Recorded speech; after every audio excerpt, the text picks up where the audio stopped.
From 11FS, this is Fintech Insider News, and I'm your host, Ross Gallagher. Thanks for downloading this week's podcast. We've got a great one for you. We're covering Crowdcube and Octopus partner to open up VCTX, so expanding access to these investments for different types of customers. Apple finally launches Pay Later after some technical issues, but still ahead of the regulation. And Elon Musk swaps the Twitter bird with a Dogecoin meme. I mean, bonkers. We'll get into all this and much more in today's jam-packed news show. But first, a few brief messages, so don't go anywhere. This episode is brought to you by Global Processing Services. At Global Processing Services, the expert partner in issuer processing, they take your security seriously. Their game-changing fraud advantage tool, powered by Featurespace, assesses fraud risks in milliseconds and uses AI and machine learning to constantly adapt to stay ahead of emerging fraud threats. With their array of available fraud solutions at your fingertips, you can feel secure with GPS as your payment processing partner. Find out more at www.globalprocessing.com/fraud management. Buying a home is the biggest and most significant purchase most people make in their lifetime. And it doesn't matter where in the world you're buying, the process is rarely easy. In our latest report, experts from our 11FS Ventures team look at why the home buying process is broken, how we can fix it, and the massive commercial opportunity it presents for banks and fintechs. Download your free copy at 11fs.com/homebuying. That's 11fs.com/homebuying.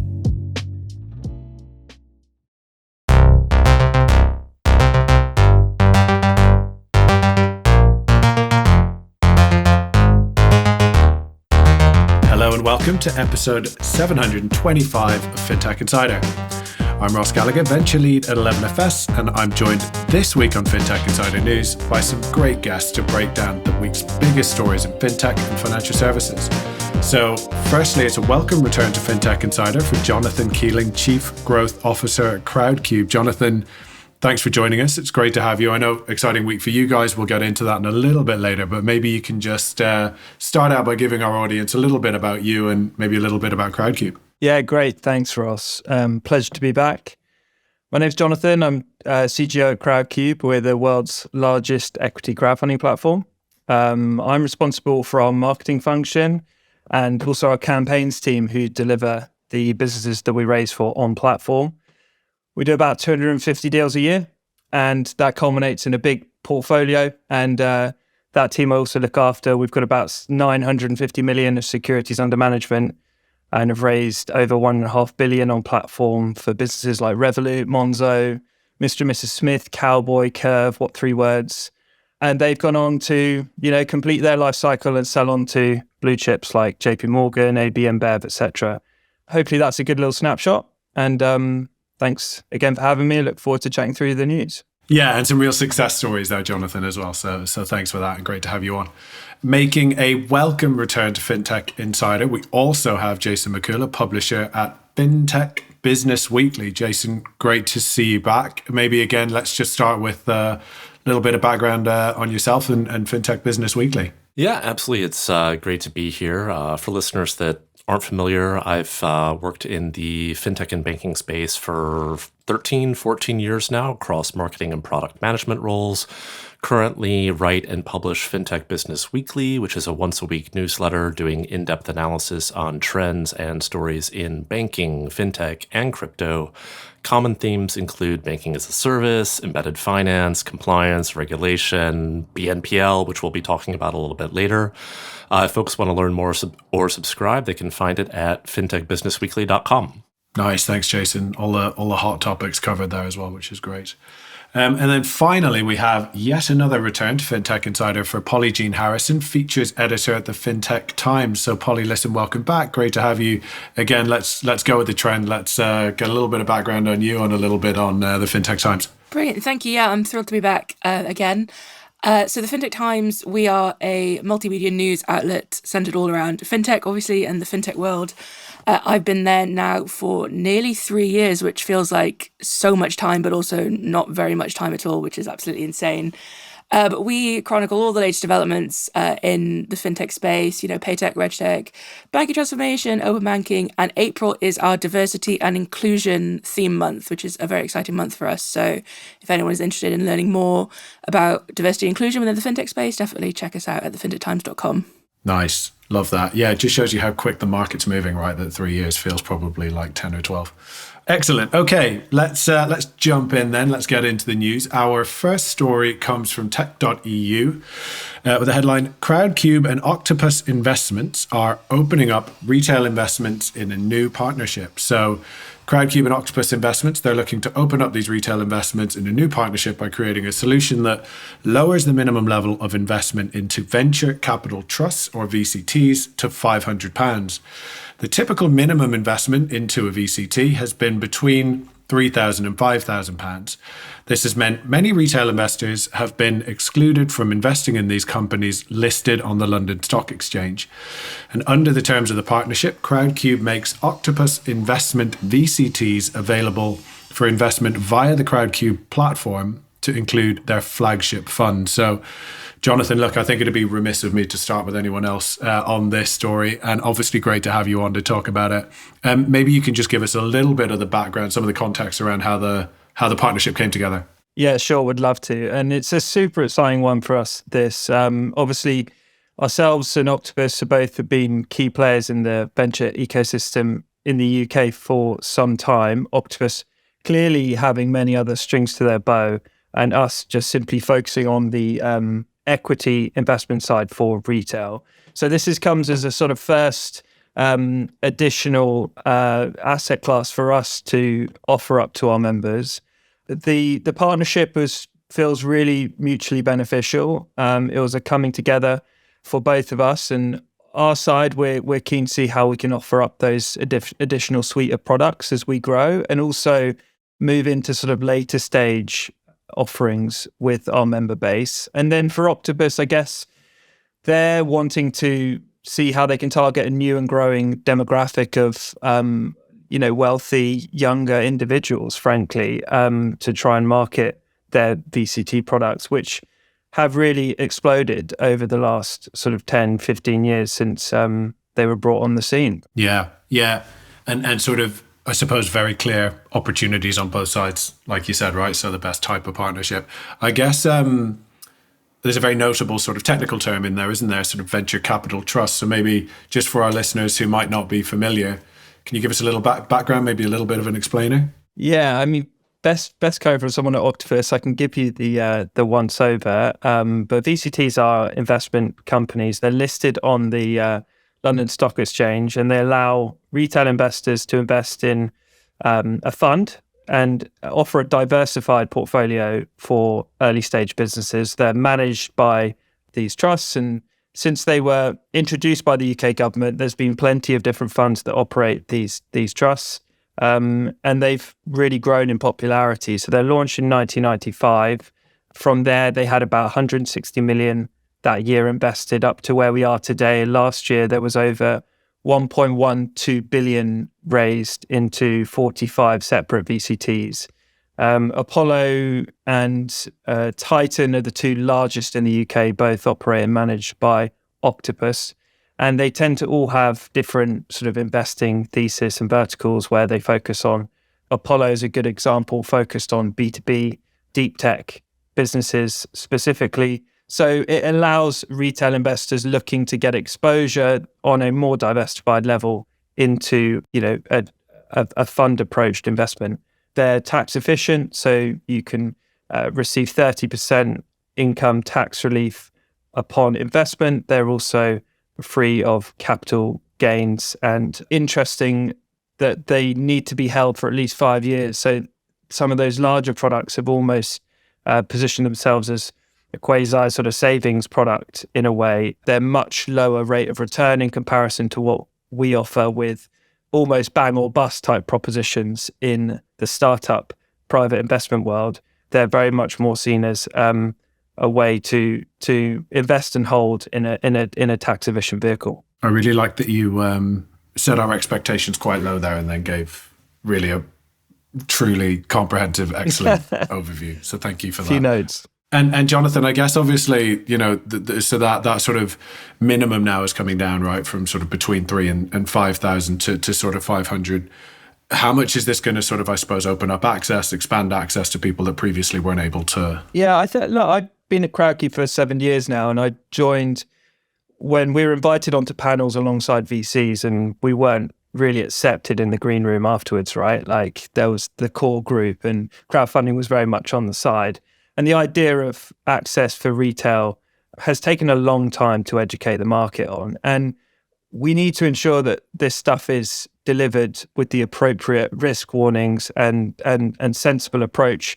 But we are regulated by the FCA, we're regulated by the CMNB in Europe to put forward these type of instruments to a lower level. It's been an interesting couple of weeks. So we opened up the wait list. We've had over 2,500 people sign up on the wait list, registering between the 500 and 3,000 threshold. So as you mentioned, Ross, the current sort of minimum threshold is around 3,000. Some of them are 5,000. And we've had over 5 million of expressed interest at that level. We're probably looking to launch our first VCT offering over the next couple of quarters, to which we'll be building that waitlist in typical crowdfunding style before opening that up. An example of one which we're targeting is the Apollo Fund, which is a 40 million raise. So I think conservatively we'd love to, raise, let's say 10% of that fund through retail. And the users that we're seeing who are really interested in this are the Crowdcube power users, I guess. Those that have built up portfolios over time are starting to see returns through exits in the Crowdcube portfolio, and then looking to just really drive some more diversification into what they're doing. So we shall see, but it's been an interesting couple of weeks. Yeah, and that rollout makes sense, right? It being sort of phased and managed and all of that sort of stuff, right? That makes a lot of sense as well in the context of the sort of risk and everything that you mentioned. Jonathan, thank you so much for all of the background and the context and the explainers. That was terrific. Polly, what are your thoughts? What was your reaction to this story? So I think whenever you see sort of like a product or a service that is kind of breaking down barriers, I'm always a big fan of it. Like, I think just accessibility to financial services, in whatever that means, in whatever way that we see that, I think can only ever be a good thing. And I think, retail investors have been locked out of private company access for a very long time. And for something like this to help break down those barriers and help get people accessing, to these different types of investments, I think is fantastic. I think obviously, as Jonathan was saying, we do need to have a lot of education around like risk, I think, because obviously my understanding is that these do bring a lot more risk than perhaps some other investment offerings. But I think if you've got the risk appetite and you're new to the VCT asset class and want to invest in some different diverse offerings, this is a really great opportunity. I think as long as we do manage that risk and as long as people are sensible about it, we can get some, investors having some fantastic high returns, which at the end of the day, isn't that all what you hope for as an investor? So, no, I was very excited to see the news, and I'm excited to see how it plays out, and hopefully it plays out really well for some retail investors looking to get into the space. Yeah, completely agree. Look, that sort of expanded access and that sort of, I suppose, greater inclusivity point, Polly, that you made, I think absolutely resonates. Jason, I guess it's not without risk, right? Yeah, absolutely. I mean, I think, both Jonathan and Polly make a great point about access to private market investments, right? So the timing at which companies have IPO'd or gone public has changed dramatically in the past 10 or 15 years. And there's a whole bunch of underlying reasons why, zero interest rate environment and, growth of supersized VC funds and the entry of, Saudi and other sovereign investors into the space has really seen the ability for companies to raise these late stage huge rounds, stay private longer. And, there are benefits to that as far as, not sort of needing to be accountable to Wall Street, quarterly earnings, et cetera. I mean, one example, Google IPO'd 4 years after it was founded, and at the time it was valued at something like $23 billion. That was in 2004. Today, Alphabet, Google's parent company, is worth 1.3 trillion. So that upside, the delta between the two, was able to be captured by public market investors. It's very different than something like Uber or Stripe, which stayed public for a much longer period of time, where the upside was largely captured by private market investors. I do think when it comes to regulation, from an ideological standpoint, you tend to have a continuum between people, regulators, politicians who think these investments are highly risky and retail investors need to be protected from this through some sort of criteria about who has access. In the U.S. market, you have this scheme of so-called accredited investors. And there's a couple of different ways you sort of meet that threshold, and sort of only that group can have access to most private market investments. And the other end of the continuum, the idea that retail investors should have a right to make these, and the appropriate way to manage or mitigate that risk is through information and disclosures. I'll admit I'm not super familiar with the VCT structure. Something I do really like, based on my understanding from this conversation, is the diversification component to it, right? Most startups fail. And so the best way to mitigate risk as an investor is to make sure that you are invested in a broad basket of startups and diversify that risk across a portfolio. Yeah. And I guess it's like any other investment in that sense, right? Okay, I am going to move us on to our next story. So Jonathan, listen, congratulations, huge congratulations, and thanks again for coming on to tell us about it. Our next story comes from The Verge with the headline, Apple Pay Later is finally launching. So Apple is now finally launching Apple Pay Later, the company's take on the buy now, pay later, or BNPL business.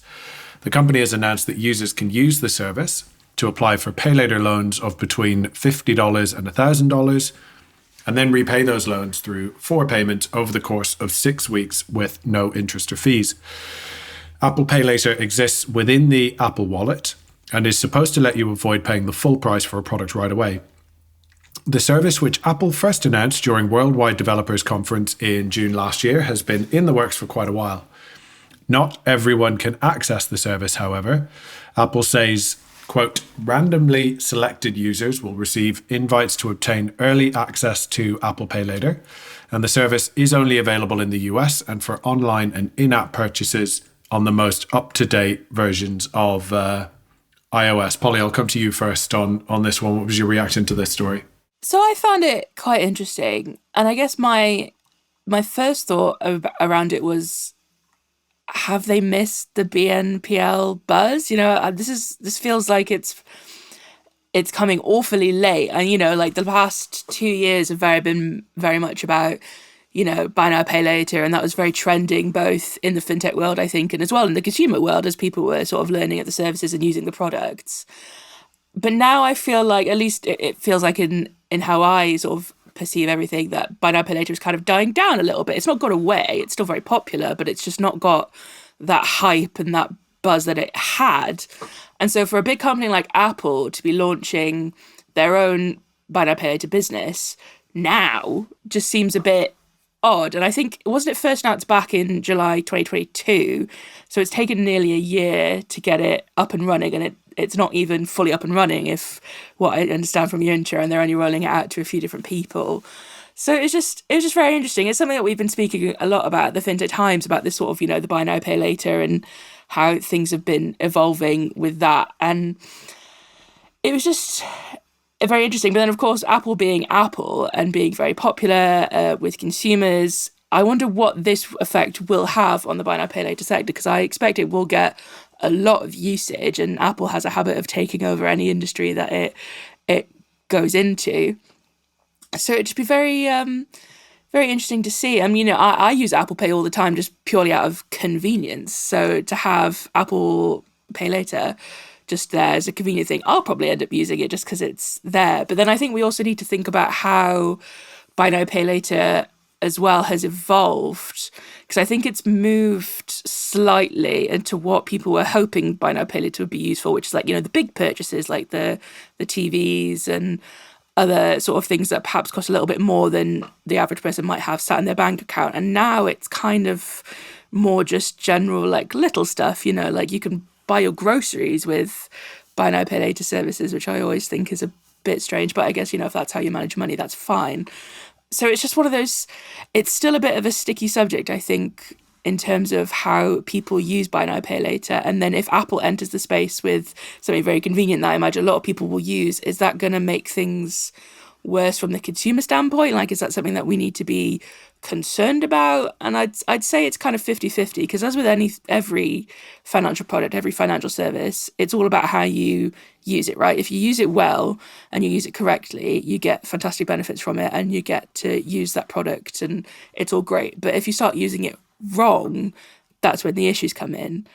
So it's one of those things that I think has to be managed carefully by Apple, and I do hope that there will be, you know, some oversight in that regard, especially perhaps for like younger people, anyone who has an iPhone who is on the younger end of the scale and perhaps doesn't understand things as much as other people might. But yeah, it's one of those things that I'm almost like sat back and just going to watch what happens and see how it impacts everything, because it's just a really interesting time to be launching such a product. Well, it's a really interesting point, isn't it? Because along with obviously sort of the launch of this, which we're saying is taking a little bit longer than it might have done, the other thing I think that's probably taken a little bit longer than it might have done is the sort of regulation, right, in this space. And I think you make a really good point about consumer protections. Of course, there was a lot of publicity about Klarna partnering with the likes of Deliveroo, like you said, those types of like more sort of day-to-day purchases rather than the bigger things, and not all of that was positive.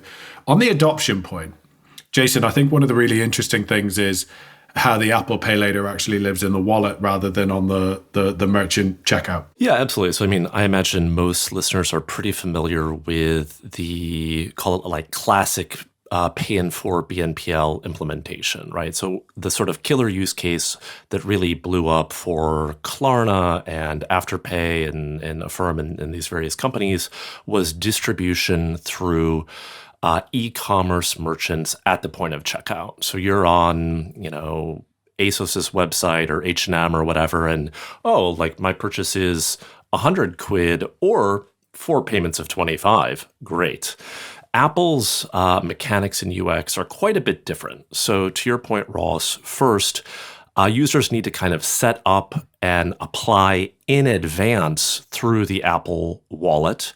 And that actually will include a soft credit check. So not all pay in for products in the US, actually very few of them currently do that. So there's some additional underwriting here that is somewhat unique to Apple. Mark Gurman at Bloomberg also reported that they will draw on your Apple sort of previous payment history, right? So if you're using other Apple subscriptions or products, et cetera, they can pull in that data as part of how they're underwriting you. And then once you've applied for an amount, I believe it's between $50 and $1,000, you'll be able to use that through Apple Pay either at physical merchants, bricks and mortar, or through online transactions paid for through Apple Pay. I mean, a couple things I'm curious to see. One, you know, given the need to sort of do this ahead of time, how does that impact sort of conversion rate? How many people are signing up? Who is signing up? And something else that I think is interesting, you know, to point out, you know, a lot of the narrative around BNPL broadly, not necessarily specific to Apple, has been that it's sort of a preferred credit option for Gen Z, who's like historically averse to credit cards. The data don't actually bear that out at all, at least not in the US market where this product is launching. In fact, frequent users of Pay in 4 BNPL are more likely to have a traditional credit product like a credit card, a car loan, a mortgage, student loan, etc. And to Polly's consumer protection piece, BNPL users tend to carry higher levels of debt and have fewer savings, more likely to use overdraft, more likely to use payday loans, auto title loans, etc. So I'm curious to see, as Apple rolls this out, how are they underwriting it, what consumers are applying, what consumers are being approved, and sort of what is the performance of that credit portfolio look like. I mean, Apple, remember, is stepping in and taking on most of the functions of this product itself. For the Apple Card, partner Goldman Sachs handled the servicing, collections, etc. Here, Apple's going to be doing that. And, Apple's a lovely brand, but what happens if I, default on paying back my Tesco bill, my Walmart bill? Apple has no experience doing that kind of servicing and collection. So it'll be interesting to see how they navigate that from a customer service standpoint, as well as a regulatory compliance standpoint. Yeah, no, absolutely. And I think it's a difficult one, isn't it? Because obviously it's hard to keep the sort of, I suppose, the brand affection that they have when you're engaging with people in those very difficult circumstances. I found the point that you made, Jason, about the people that tend to use, say, pay in 4 type products actually being heavily indebted elsewhere really interesting, because I suppose the narrative, as you said, the common narrative is, oh no, they're actually using it instead of credit cards. So interesting to get that comparison. Interesting as well what you were saying about, actually, this is less aligned as a product to those types of pay in 4 options, maybe a little bit more aligned to something like a Monzo Flex. And I wonder if actually this is then going to have less impact on the Klarnas and those other, Affirm, those other types of providers than it might have done, because people will naturally treat them as different types of products.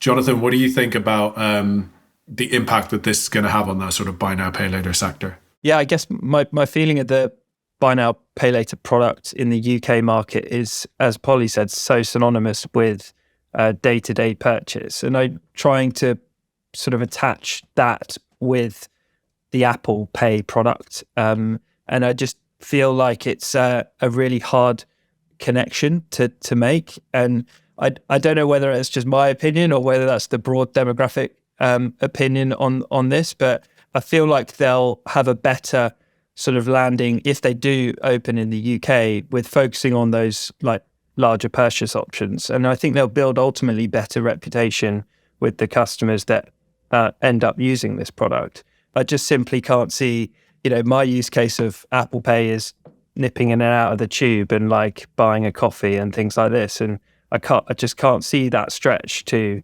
buy now, pay later.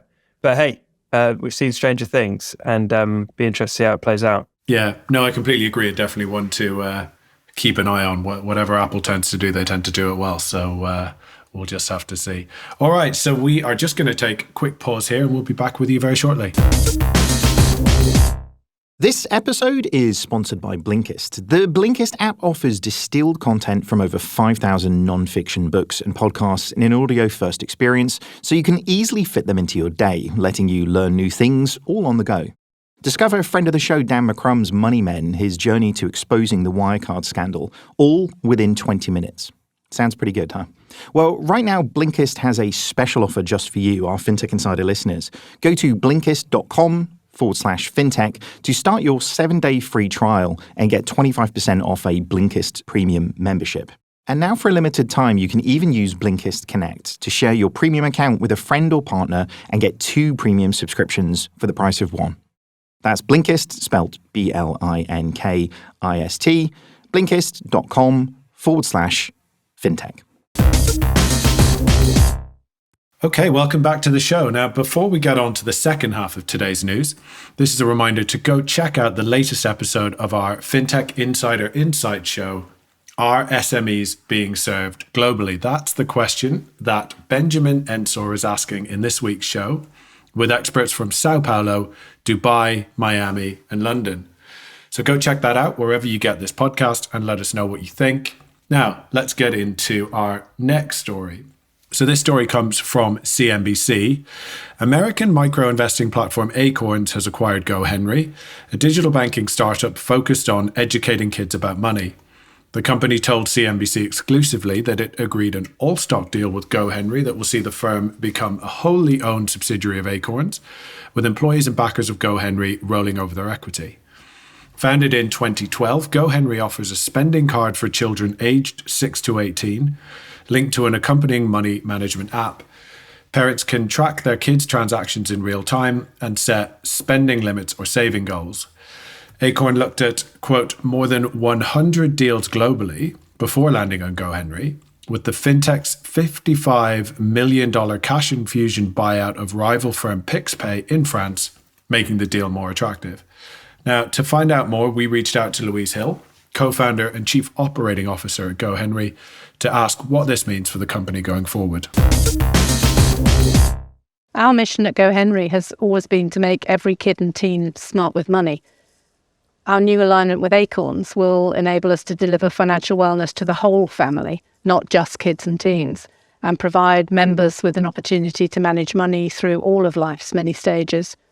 The two companies together have nearly 6 million members across 5 different countries, and that means that it extends our international reach by immediately creating a global company with substantial scale across the US, the UK and the EU. And most importantly, it allows us the unique strategic opportunity to deliver financial wellness to everyone from age 6 to 106. If you look at what's going on in the world, there's never been a greater need for easy-to-use products that simplify savings and encourage everyone from kids to adults to build strong money habits by building confidence and practical experience in the ability to save, invest and budget. And that means we're playing into a really key time for expansion and development. In the US, GoHenry will become GoHenry by Acorns. And in the UK and Europe, we'll continue to operate under our GoHenry and PixPay brands, respectively. It's very much business as usual for our teams and our customers, but with the added opportunities and the global reach that this new strategic alignment with Acorns will bring. Yeah, it was a really, really interesting story, this one, and one that definitely caught my eye. Jonathan, I know GoHenry raised on Crowdcube in 2019, so one I'm sure that you were interested in. Yeah, absolutely. We worked with Louise and Alex and the team for a number of years. We actually first raised for them back in 2016. We raised £4 million from 2,200 investors at a pre-money of 13 million. We subsequently worked with them in 2017, 2018 and 2019.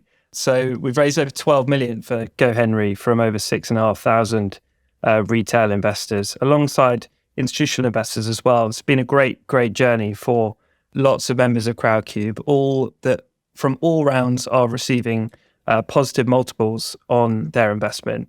There is more details to follow on that because the deal is still in closing. However, shareholders of the business have been notified of the share price and appropriate sort of process that's going through as part of the deal. But we have been sort of restricted in a lot of the information we can share on the deal at this stage. But for us, it's a culmination, really. I mean, 2015, 2016 was where we saw a lot of the kind of crowd-funded fintech deals sort of burst onto the scene. It was the time at which we were, slightly earlier than that, but the Monzo and the Revolut type rounds, and fintech exploded for crowd-funded businesses. Moneybox followed, Nutmeg followed, and it's really great to see that full cycle come through. And really, really pleased for the team, to be honest with you. So many more examples to come, we hope. Yeah. No, absolutely. And I think you're right. Look, a big success story. I think, the attractiveness of the business, I think probably underscored by the fact that Acorns looked at, what they said was more than 100 deals globally before settling on GoHenry. So I think that tells you everything you need to know.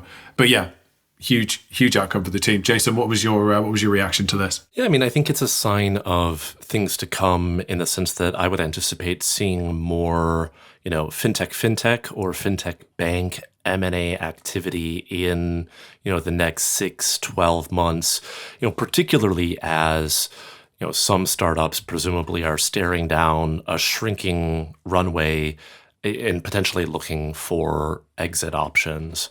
I do think the segment that both companies are serving, particularly like the kids or the younger segment, is a bit challenging to monetize.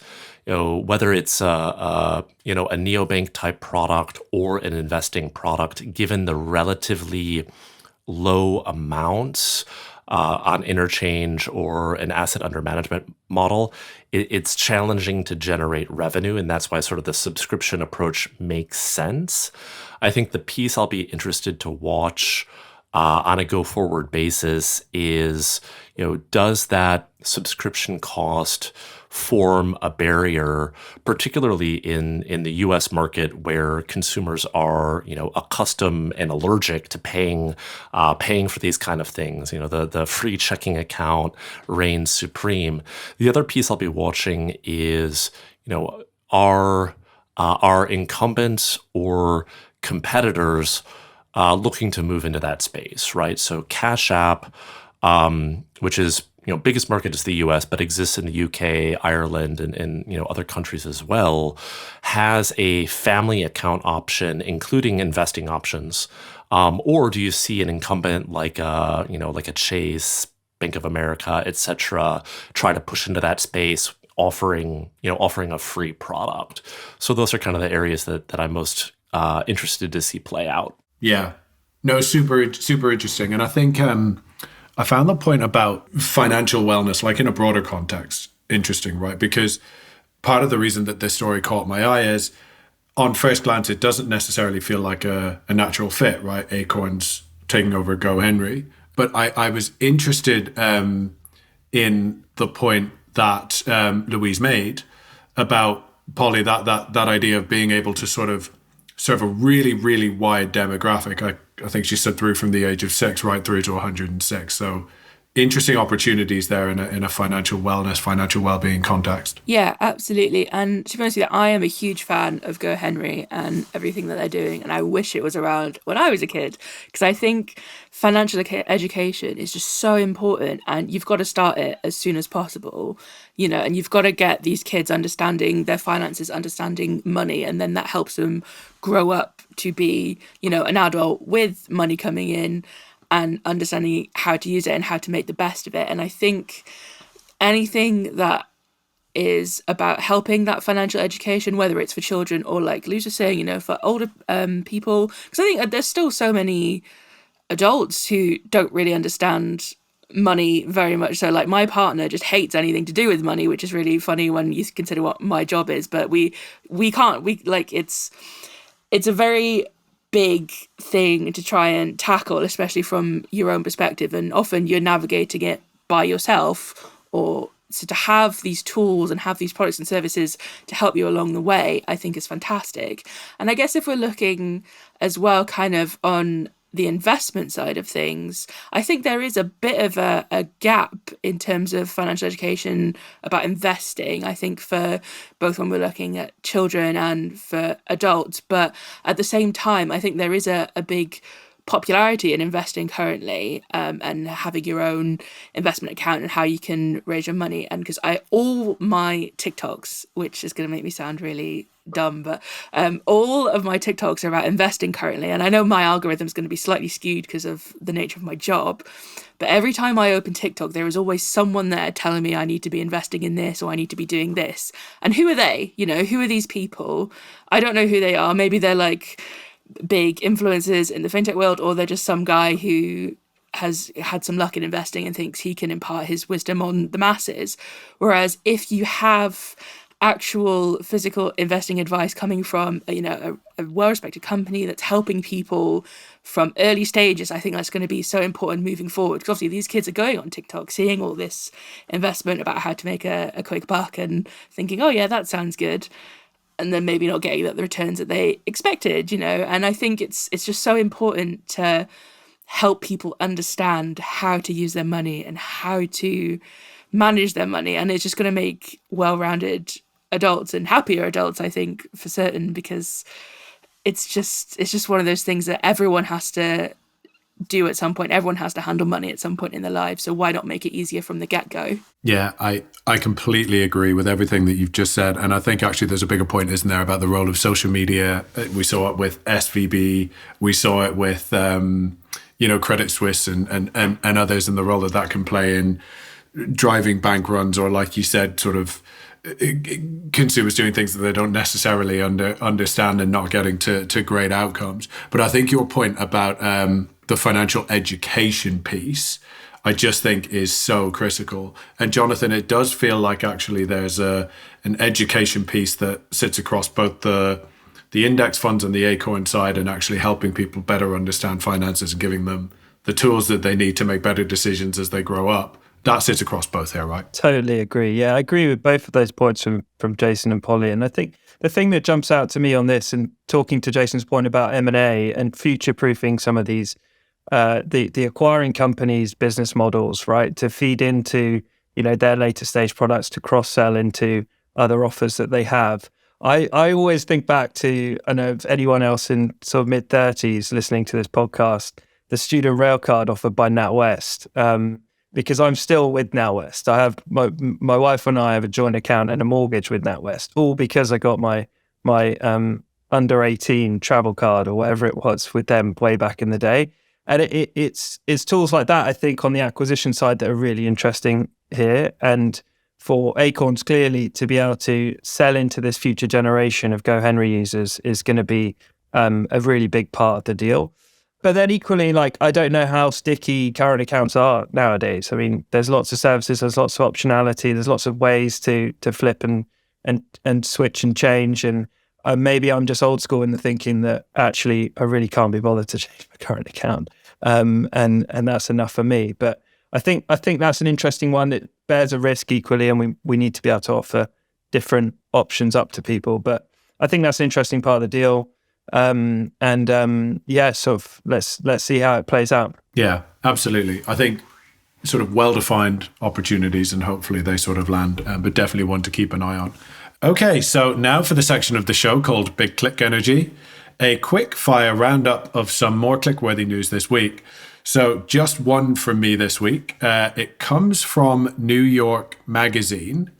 So LGBTQ plus fintech daylight is the subject of a damning article printed by New York Magazine, which is highlighting lawsuits from former staff members. The article lists a number of alarming allegations against the company's CEO, Rob Curtis, corroborated by witness statements and recordings obtained by a New York Magazine writer.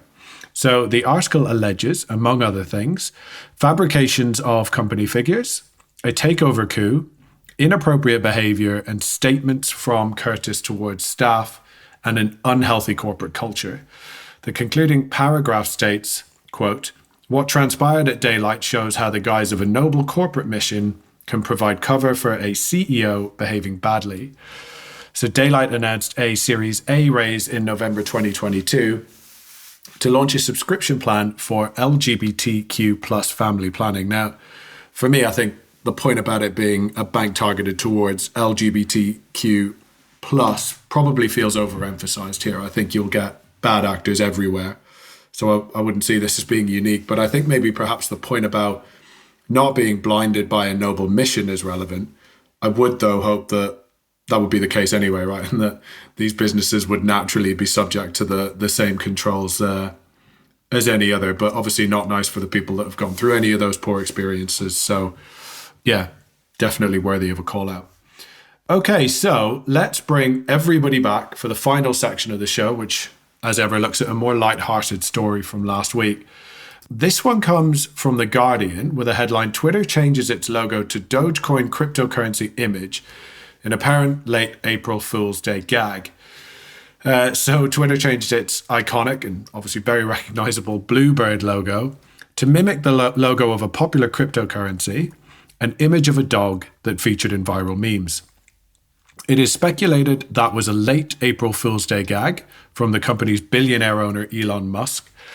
Last Monday, users noted that the bluebird logo on Twitter's homepage and loading screen had been replaced with the Shiba Inu image associated with the Dogecoin meme coin cryptocurrency.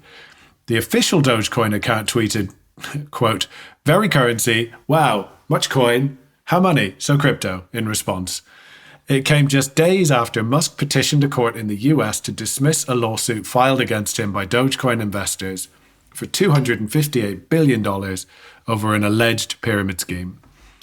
Reuters reported in June last year that according to the complaint, the plaintiffs claim Musk knew that since 2019, the cryptocurrency had no value, but promoted Dogecoin to profit from its trading. It's lighthearted. I mean, it's a bizarre one, this one. Jason, maybe I'll come to you first and get your thoughts. I mean, I'll admit I am a fairly avid user of Twitter. I deleted it when I was on vacation, but then there was some kind of weird banking crisis and I had to like reinstall it to, tweet. That said, I find Elon exhausting, I'm with you there. There's like a overlap of the mentality with Trump. Not that we want to go into the political realm, but it's just very, very tiring. And it feels like 90% of it either isn't serious or should not be taken seriously. And I think particularly given Musk and Twitter's stated ambition of moving into the sort of banking financial services realm, it's like, being somebody's bank or payment provider is not a joke, and you probably want the person or the company offering those products and services to take their job and take their brand seriously, and he just clearly doesn't, which makes it hard for me to, take their goal of providing banking services or payment services seriously. It's just, to quote a recent episode of Succession, not a serious person. I mean, Jason, we covered the role of social media banks, didn't we, in a previous Insights episode, and I definitely left I left everything on the table in terms of what I felt about it, particularly in relation to Elon. Jonathan, what was your reaction to this one? Yeah, I mean, he certainly knows how to ruffle feathers, doesn't he? Totally agree with Jason. I think it's borderline sort of bonkers, really, isn't it? And I almost feel a little bit for the employees of Twitter, like looking at what they've gone through since the acquisition and how erratic he's behaved and the credibility that gives and confidence that gives to the employees of Twitter. For me, I would be like pretty worried about, my job and the direction of the business and the fact that there doesn't feel like it's aligned and there's a clear sort of vision and mission to what they're looking to achieve. It's just more of a little play toy for him on the side to see whatever he fancies doing that day. I'm allowed to use the word bonkers. It feels very bonkers, and can't say it's not fun to watch, but it's sad to see. Yeah, you're allowed. You're encouraged. Polly, last word to you on this. It's so funny because literally I'm not really on Twitter anymore. I still have an account, but I very rarely use it for no reason specifically. Just I very rarely use it. And last night, literally just before I found out what we're going to be discussing on the podcast today, my partner just comes over to me and goes, "Is that Doge on the Twitter logo? What's up with that?" So I just found it was quite a funny coincidence. But yeah, I mean, there's not much more I can say that Jason and Jonathan have already said, and yourself, Ross. I mean, it's just odd at this point. And everything I'm learning about Twitter and Elon Musk's takeover of Twitter ain't great. He's lost, I think, whatever coolness he had, because I think, a couple of years ago, Elon Musk was a pretty cool dude, right? And, he was like trying to be the Tony Stark of the real world. And now I don't know if that's on his journey. And it's... Everyone's saying it's an April Fool's joke, and it's like, is it though? Because I don't know if there's ever an official line come out about it being an April Fool's joke, and if it is, it's not very funny. I would love to know, genuinely, I would just love to be on a fly on a wall in that meeting, right, of assumably Elon Musk or whoever going, right, we want to make the logo Doge. I'd give anything to sit in on that meeting and just to hear what was said in response. I think to Jonathan's earlier point, absolutely bonkers, right? Yeah, literally, I can't say anything other than that. I agree entirely. Just a bit bonkers. As part of the Insight show that I mentioned earlier, that Jason and I recorded previously, we asked our Fintech Insider audience on Twitter and LinkedIn at the time, right, whether they would bank with Twitter. We actually received a pretty impressive 1,200 votes. The yes was 17%, the no was 83%, and I'd be willing to bet that off the back of this story, I think that no would actually be even higher. So maybe we'll run that poll again and we'll see. All right, look, that wraps up this week's news show. Thank you so much to our wonderful guests. Let's sort of run around the virtual room. Just tell us where people can find out a little bit more about you. Jonathan, let's start with you. Yeah, thanks for having me again, Ross. You can get me best on LinkedIn. Jonathan Keeling, Crowdcube. Excellent. Jason, how about you? fintechbusinessweekly.com, or I guess at Mikula JA on Twitter for as long as it's still around.